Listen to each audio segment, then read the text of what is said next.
One way to avoid contributing to overhyping a story would be to say nothing.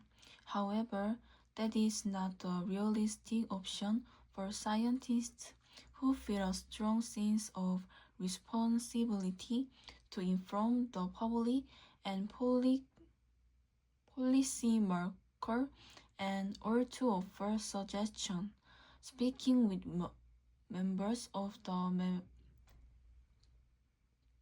media has advantage in getting a message out or perhaps receiving favorable recognition, but it runs the risk of misinterpretation, the need for repeat clarifications, and entanglement in never-ending controversy. Hence, the decision of whether to speak with the media tends to be highly individualist. Decade ago, it was unusual for art scientists to have results that were of interest to the media, and consequently, few media contacts were expected or encouraged. In the 1970s, the few scientists who spoke frequently with the media were often criticized by their fellow scientists for having done so. The situation now is quite different, as many scientists feel a responsibility to speak out because of the importance of global warming and related issues, and many reporters share these feelings. In addition, many scientists are finding that they enjoy the media attention and the public recognition that comes with it. At the same time, other scientists continue to resist speaking with reporters, thereby preserving more time for their science and running the risk of being misquoted and the other unpleasantries associated with media coverage. We trust our common sense largely because we are prone to naivism, realism, the belief that we see the world precisely as it is. We assume that seeing is believing and trust our intuitive perceptions of the world and ourselves. In daily life, naive realism often severs us well. If you are driving down a one-lane road and see a tractor trailer moving uncontrollably toward you at 120 km per hour, it is a wise idea to get out of the way. Much of the time, we should trust our perceptions, yet appearance can sometimes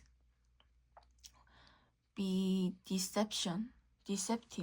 The earth seems flat, the sun seems to revolve around the earth, yet in both cases, our intuitions are wrong. Sometimes that appears to be obvious can mislead us when it comes to evaluating ourselves and others. Our common sense tells us that our memories accurately capture virtually everything we have seen, although scientific research demonstrates otherwise.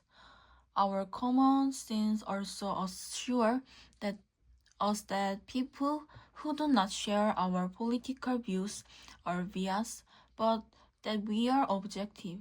Yet psychological research demonstrates that we are all susceptible to evaluating political issues in a biased fashion. So our tendencies to believe appearance can lead us to draw believable conclusions about human nature. In many cases, believing is seeing rather than the reverse. Our beliefs shape our perception of the world. Some people claim that gratitude is just about thinking nice thoughts and accepting good things, and ignore the negativity, pain, and suffering in life. Well, they are wrong. Consider our definition of gratitude as a specific way of thinking about receiving a benefit and giving credit to others besides yourself for that benefit. In fact, gratitude can be very difficult because it requires that you recognize your dependence on others, and that's not always positive.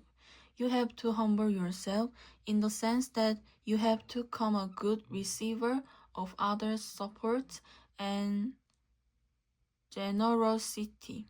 That can be very hard. Most people are better givers than receivers. What's more, feelings of gratitude can sometimes stir up related feeling of indebtedness and obligation, which doesn't sound like positive thinking at all. If I am grateful for something you provide to me, I have to take care of the things I might even have to reciprocate as some appreciate time in the future. That type of indebtedness or obligation can be perceived very negatively. It can cause people weird comfort as Suti explores in her essay How to Say Things Without Feeling Indebted.